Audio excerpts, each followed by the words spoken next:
Ukraine के border पे Russian troops का मूवमेंट चालू है। कभी भी ये कहा जा रहा है कि रशियन ट्रूप्स कभी भी यूक्रेन को कब्जा सकते हैं, इन्वेड कर सकते हैं। पहले सिर्फ ये कहा जा रहा था कि यूक्रेन का छोटा सा पार्ट रशिया कब्जाएगा, लेकिन अभी विशेषज्ञ की माने तो पूरी की पूरी यूक्रेन को भी कब्जाने की प्लानिंग है रशिया की। वैसे अगर देखा जाए तो इंटरनेशनल लॉ की ये पूरी खिलाफ है। यूक्रेन एक इंडिपेंडेंट कंट्री है, रशिया को ऐसा नहीं करना चाहिए, लेकिन यहाँ पे रशिया के भी सिक्योरिटी थ्रेट की बात है, जिसकी वजह से रशिया ये सब एक्शन ले रहा है। आप लोगों को पता होगा कि 2014 में यूक्रेन की जो क्राइमिया पार्ट थी उसको रशिया ने अपने अंदर कब्जा लिया था। फिर बाद में उसके पीछे का एक्सक्यूज ये दिया कि यूक्रेन की जो क्राइमिया पार्ट थी उसमें जितने भी लोग थे वो रशियन फेडरेशन का हिस्सा जो बनना चाहते थे, रशियन फेडरेशन से जुड़ना चाहते थे, इसलिए वो वाली जो पार्ट है वो अब रशिया के अंदर आ गई है। और आज के डेट में यूक्रेन को रशिया इसलिए कब्जाना चाहता है क्योंकि अमेरिका और उसके एलायंस यूक्रेन को नेटो का मेंबर बनाना चाहते हैं। और नेटो के आर्टिकल 5 के अकॉर्डिंग अगर नेटो का कोई भी मेंबर बनता है तो सब कंट्रीज एक साथ मिलकर जो दुश्मन कंट्रीज है उस पर हमला करेगी। तो अगर यूक्रेन नेटो का पार्ट बन जाएगा तो नेटो पे अगर कभी भी रशिया हमला करता है तो नेटो की जितनी भी 25-26 कंट्रीज है वो रशिया पे एक साथ हमला कर देगी। तो रशिया कभी भी नहीं चाहेगा कि 25-26 कंट्री एक साथ उस पर हमला करे, तो इसलिए वो लोग यहाँ नहीं चाहते हैं कि यूक्रेन नेटो का पार्ट बने। तो नेटो की जानकारी देने के लिए ये वीडियो मैं आपके लिए नहीं बना रहा हूँ। नेटो के बारे में आप लोगों को अपने से भी पता होगा। ये वीडियो में मैं ये बताऊंगा कि अगर यूक्रेन के इस तनाव को लेकर रशिया और यूएसए एक वार में कूद जाते हैं, मतलब आपस में लड़ जाते हैं,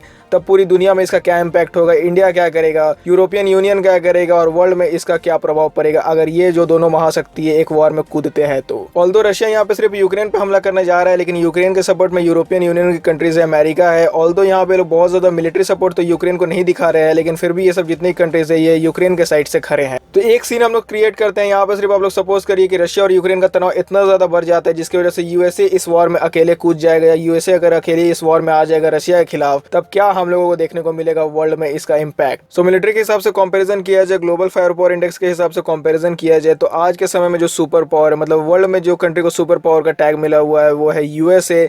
यूएसए के बाद जो सेकंड नंबर पे जो कंट्री है, मतलब अगर आप टॉप 10 पावरफुल कंट्री की बात करोगे तो फर्स्ट नंबर पे आएगा यूएसए का नाम, क्योंकि यूएसए के साथ टैग जुड़ा हुआ है सुपर पावर का, और सेकंड नंबर पे आएगा रशिया का नाम। और आपकी जानकारी के लिए मैं ये भी बता दूं कि यही जो दोनों कंट्रीज है वर्ल्ड में सबसे ज्यादा आर्म सप्लाई करती है। यूएसए सबसे ज्यादा वर्ल्ड में हथियार बेचती है और उसके बाद यहाँ वर्ल्ड में सबसे ज्यादा हथियार बेचती है रशियन फेडरेशन। रशिया और यूएसए आज के दुश्मन नहीं है। जब वर्ल्ड वॉर 2 खत्म हुआ था, जब सब कंट्रीज के बीच में होड़ मच गई थी कि कौन सुपर पावर बनेगा कौन सुपर पावर बनेगा, तब से ये रशिया और यूएस के बीच में हमेशा से कॉम्पिटिशन आया हुआ है। सो 1991 से पहले रशिया यानी उस समय का जो यूएसएसआर था वो काफी ज्यादा पावरफुल था, उसकी इकोनॉमी भी काफी ज्यादा स्ट्रांग थी। लेकिन 15 देशों में जब अगर एक कंट्री बिखर जाएगी टूट टूट के, तो आप लोग समझ सकते हो कि इकोनॉमी का क्या हाल होगा, मिलिट्री का क्या हाल होगा। फिर भी रशिया एक ऐसी कंट्री है जिसने भले अपनी इकोनॉमी को तो खोया लेकिन मिलिट्री पावर को आज तक नहीं खोया है। अगर मिलिट्री बजट के हिसाब से कंपैरिजन किया जाए तो यूएसए का जो मिलिट्री बजट है वो इतना ज्यादा है कि टॉप 10 पावरफुल कंट्रीज में से अगर आप यूएसए का नाम हटा दो तो जो 2 नंबर पे कंट्री है रशिया और जो 10 नंबर की कंट्री है, इन सभी कंट्रीज का अगर आप लोग मिला दोगे मिलिट्री बजट, तब भी यूएसए इतना नहीं होगा। जी हाँ दोस्तों, इनका मिलिट्री बजट इतना ही ज्यादा है, 700 बिलियन से भी ज्यादा है। आप लोग समझ सकते हो कि ये कितना ज्यादा अमाउंट है। और ये अमाउंट इसलिए इतना ज़्यादा है क्योंकि यूएसए की पूरी वर्ल्ड में मिलिट्री बेसेस है, सभी में बहुत ज़्यादा खर्चा होता है। यूएस की जो मिलिट्री है वो काफ़ी ज़्यादा मॉडर्नाइज है, काफ़ी हाईटेक इक्विपमेंट्स यूज़ करती है, तो उनकी सर्विस कॉस्ट मेंटेनेंस कॉस्ट में भी काफ़ी खर्चा होता है। और वहीं रशिया के मिलिट्री बजट के बारे में बात की है तो रशिया का जो बजट है वो है $61.7 बिलियन, जो कि यूएसए की लगभग 8% है। एक्टिव पर्सनल की बात की जाए तो यूएस के पास लगभग 13 लाख से ज्यादा सैनिक है और रशिया के पास 11 लाख से ज्यादा सैनिक है। रिजर्व पर्सनल की बात की जाए तो यूएसए के पास लगभग 8.5 लाख रिजर्व पर्सनल है और वहीं रशिया के पास 20 लाख रिजर्व पर्सनल है। तोप की बात की जाए यानी टैंक्स की बात की जाए, जो कि यूएस और रशिया कभी भी यूज नहीं करेंगे आपस में लड़ने के लिए, क्योंकि यूएस और रशिया काफी ज्यादा दूर है, इनके बीच में कोई भी लैंड बॉर्डर नहीं शेयर होता है। फिर भी यहाँ पे मैं आपकी जानकारी के लिए रेफरेंस के लिए बता दूं कि यूएसए के पास लगभग 6000 से ज्यादा टैंक है, मतलब टू बी एग्जैक्ट 6612 टैंक्स हैं इनके पास।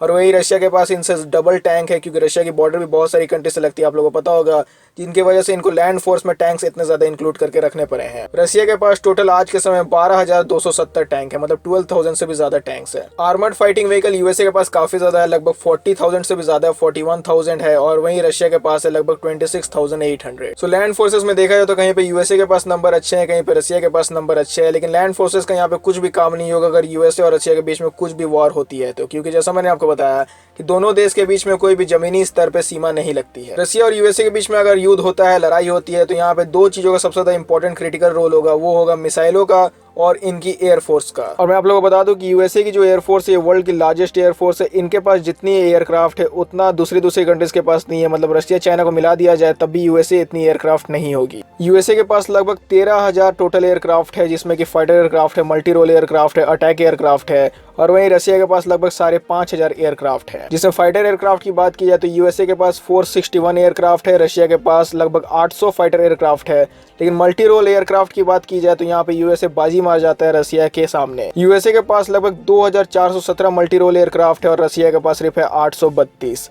अटैक एयरक्राफ्ट की बात की जाए तो यूएसए के पास लगभग 567 यानी 566 एयरक्राफ्ट है और वहीं रशिया के पास है 880। सो अटैक एयरक्राफ्ट के मामले में तो रशिया यहाँ पे जीत जाता है, लेकिन हेलीकॉप्टर्स के मामले में काफ़ी ज़्यादा पीछे है रशिया, क्योंकि यूएस के पास 4,000 मतलब 4,500 से भी ज़्यादा हेलीकॉप्टर्स है।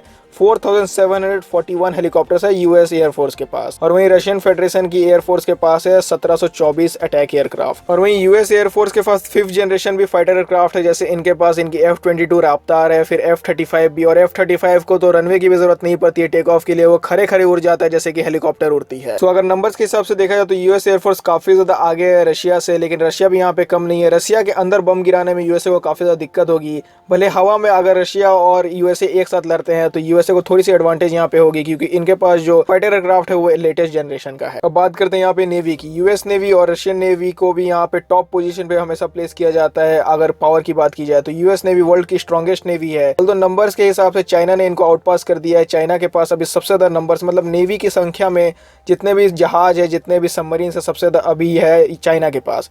लेकिन अगर स्ट्रेंथ की बात की जाए, पावर की बात की जाए तो यूएसए अभी भी फर्स्ट नंबर पे है। तो यूएसए है फर्स्ट नंबर पे नेवी के मामले में स्ट्रॉन्गेस्ट। सेकंड पे आती है चाइना नेवी, मतलब चाइनीज नेवी आती है, और थर्ड पे आती है रशियन नेवी। तो जी हाँ, यूएस नेवी की स्ट्रेंथ अभी कम हो गई है, लेकिन सबसे ज़्यादा मॉडर्नाइज नेवी उन्हीं की है, सबसे ज़्यादा एडवांस नेवी उन्हीं की है। और वहीं एयरक्राफ्ट कैरियर्स के बारे में बात कीजिए। एयरक्राफ्ट कैरियर्स के बारे में आप लोगों को पता ही होगा, विमान वाहक पोत जिसको बोलते हैं हिंदी में, जो कि शिप ऐसी होती है जिन पे से फाइटर एयरक्राफ्ट टेक ऑफ और लैंडिंग कर सकते हैं। तो पूरी वर्ल्ड में जितनी एयरक्राफ्ट कैरियर अकेले यूएसए के पास है, उतना अगर वर्ल्ड के सभी देशों की अगर आप लोग एयरक्राफ्ट कैरियर मिला दोगे तब भी नहीं होगी, क्योंकि यूएसए के पास 20 एयरक्राफ्ट कैरियर है और वहीं रशिया के पास सिर्फ 1 एयरक्राफ्ट कैरियर है। डेस्ट्रॉयर्स के बारे में बात की जाए तो यूएसए के पास 94 डेस्ट्रॉयर्स है, रशिया के पास सिर्फ 18 है। यूएस के पास एक भी फ्रिगेट्स नहीं है, लेकिन रशिया के पास 11 फ्रिगेट्स है। कॉर्वेट्स की बात की जाए तो यूएस के पास है 22 कॉर्वेट्स और रशिया के पास है 83 कॉर्वेट्स।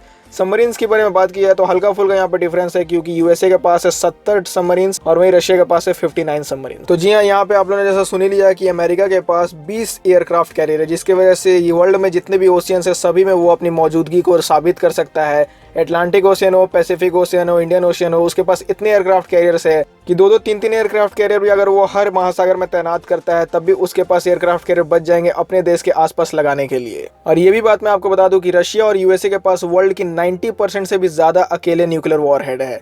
मतलब आप लोग फ्रांस को मिला दीजिए, यूके को मिला दीजिए, फिर इंडिया को मिला दीजिए, पाकिस्तान को मिला दीजिए, नॉर्थ कोरिया को मिला दीजिए, इसराइल को मिला दीजिए, चाइना को मिला दीजिए, ये सब जितनी भी कंट्रीज है जिनके पास कहीं ना कहीं थोड़े बहुत न्यूक्लियर वॉरहेड्स है, सभी की न्यूक्लियर वॉरहेड्स को आप लोग एक जगह रख दीजिए। लेकिन ये सब कंट्रीज के पास जितनी न्यूक्लियर वॉरहेड्स है, जैसे मैंने आपको बताया, चाइना, फ्रांस, यूके, इंडिया, सभी को मिला दीजिए, लेकिन इनके जितने भी परमाणु बम है वो उतने नहीं होने पाएंगे जितना अकेले रशिया के पास है या फिर यूएसए के पास है, क्योंकि रशिया के पास अकेले 5000 से भी ज़्यादा परमाणु बम है और वहीं यूएसए के पास अकेले 4000 से भी ज़्यादा परमाणु बम है, जिसकी वजह से वर्ल्ड की 90% न्यूक्लियर हथियार जो है, न्यूक्लियर वॉरहेड जो है, ये यही दोनों कंट्री ओन करते हैं। तो यहाँ पे जो मैं बात बोल रहा हूँ, इससे सुन के आप लोगों को क्या लगता है कि कभी भी अगर ये देश एक दूसरे से लड़ेंगे तो कभी भी अगर तनाव बहुत ज़्यादा यहाँ पे गंभीर हो जाएगा, तो न्यूक्लियर वॉर वाली अगर कभी भी सीन क्रिएट होती है तो दुनिया जो है वो लगभग 20 से 30 बार फटेगी। जी हाँ दोस्तों, 20 से 30 बार दुनिया का यहाँ पे जो पूरा स्ट्रक्चर है वो चेंज हो जाएगा, क्योंकि यूएसए ने जो जापान पे बम गिराया था, जो हिरोशिमा नागासाकी पे परमाणु बम गिराया था, वो उस समय का बहुत ही कमजोर न्यूक्लियर बम था। और आज के ज़माने में साइंटिस्ट ये क्लेम करते हैं, जर्नलिस्ट ये बात बताते हैं कि जो आज के ज़माने में कंट्रीज न्यूक्लियर वॉरहेड्स अपने अपने पास रखी है, वो हिरोशिमा नागासाकी पर गिराए हुए से 100 गुना ज़्यादा ताकतवर है।